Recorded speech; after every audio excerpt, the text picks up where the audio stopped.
So about 3 years ago, I used to go to this venue to see shows. I've always loved going to concerts and would go pretty regularly to this particular venue. They mostly featured metal, emo, and alternate bands. One night I was at a show, and towards the end of the night, a guy came up behind me and locked his arms around my waist, pulling me into him. I was super freaked out and taken off guard, so I elbowed him and told him to back off. I thought he was going to say he mistook me for his girlfriend or something, but he just gave me this weird look and wandered off. About 2 weeks later, I was on Facebook dating. For some background, I only lived in the state for about a year, and I hadn't met anyone worth pursuing on a romantic level. I thought I'd give online dating a try. Well, I matched with this one guy, and at first, he seemed pretty normal, and we had a lot of things in common. We both worked with kids and had the same music taste. He then asked me if I'd like to go out with him sometime. I suggested getting a bite to eat maybe, and he said he read on my profile that I was into healthy lifestyle and thought a hike would be a much better idea. I instantly got weird vibes and did not feel comfortable going on a hike for a first date. I tried suggesting a restaurant in the area, and he kept going back to the hiking idea. I went to look at his profile again so I could do a background search, and something about his arm tattoo stood out to me in a weird way. I ended up going on the concert venue page and looked at the pictures taken at the show that night, and sure enough, it was the same guy who grabbed me against my will. I blocked him immediately and deleted Facebook dating that day. But a part of me always wonders, what would have happened if I'd gone on that hike? I'm an 18-year-old from the US, and I live in a rather wealthy suburban area. My friends and I are into classic rock, and we went to a massive concert last summer. We got an Uber, pre-gamed on the way there, drank a lot of beers, and got in using our fake IDs. The concert was an absolute blast, and afterward, our driver picked us up in one of the parking lots. As we left the area, I noticed this really old tan Buick was behind us and had been there for a few turns. My friends were all hammered and still pumped after the concert, so they didn't notice. I tried not to worry about it and continued to enjoy myself. When we got closer home, we convinced our driver to let us stop at 7-Eleven to get some grub and drinks. As I exited the store, bag of chips and Slurpee in hand, I noticed the same Buick from before parked in one of the spots. This is when I started to get a little freaked out, because the concert we went to was nearly an hour away. I still decided not to say anything, still thinking it could be some sort of coincidence, and not wanting to kill the vibe. We all got dropped off at one of my friend's house, and I made sure the Buick didn't follow us. 2 a.m. rolls round, and I decide to walk home. My town is relatively safe and the walk isn't terribly long, so this was no big deal, I thought. I had also completely forgot about the car from earlier at this point, until I was a few houses down from my friends, and I saw it parked right there. I tensed up as I walked by, sure that this person was sitting there watching me, but I realized that there was nobody in the car. The second the car was behind me and out of view, I heard noises from the bushes behind me and saw a tall man emerge from them. He walked out, stood in the middle of the street, and just appeared to be staring at me. I managed to stammer, Who are you? And why are you following me?" Silence. I turned around and started speed walking. I peered over my shoulder to see this guy was now walking towards me, so I started sprinting, not wanting to be anywhere near this guy, and after turning around a few times, he was eventually out of sight. I made it home shortly after because I didn't stop running the whole way home due to fear and adrenaline. I haven't seen the car or guy since the event, and I have no idea what this guy's intentions were, or why it was appealing to him to stalk a bunch of high school guys.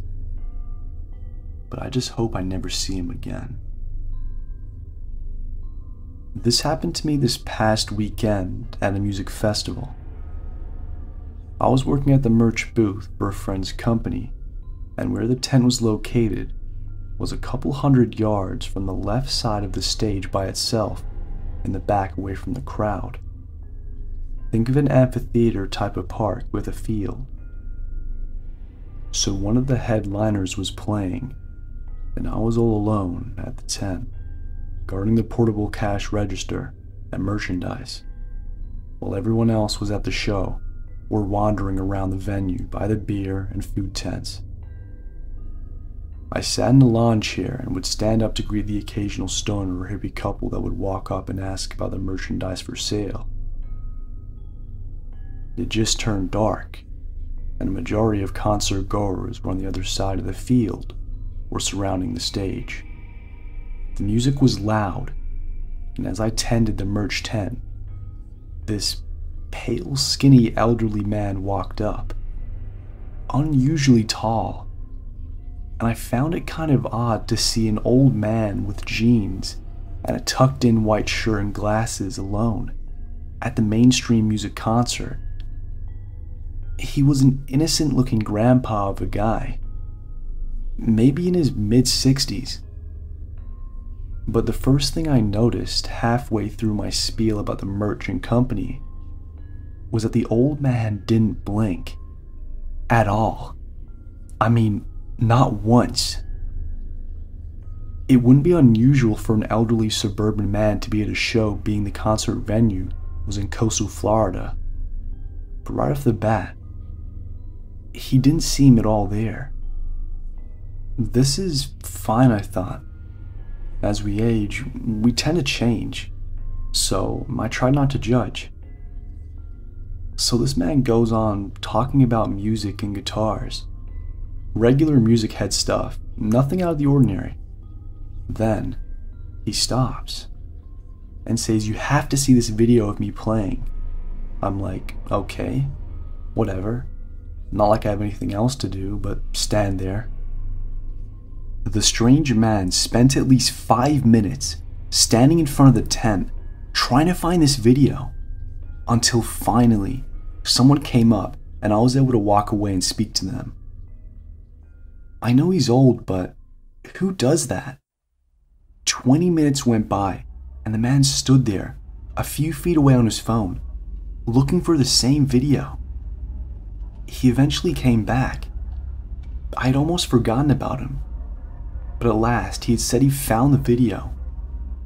He set his phone on the table, and the screen showed him playing his guitar on the sofa of a regular suburban tacky beach-style living room. I couldn't hear what he was playing on his smartphone, and didn't really care to know. But the man watched me watch it in an eerie kind of way, like he was mad that my reaction wasn't more impressed by his guitar talent. I couldn't hear a damn thing, being it was an outside concert and the volume was on full blast from the main stage.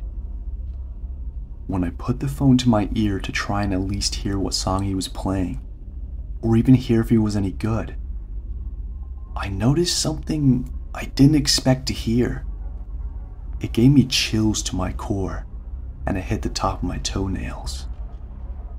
I listened for maybe 5 seconds before I got too weirded out. The old man in the video wasn't playing a song. It was just him staring at the camera through his reading glasses, strumming nonsense, barely even recognizable chords in a distorted delay.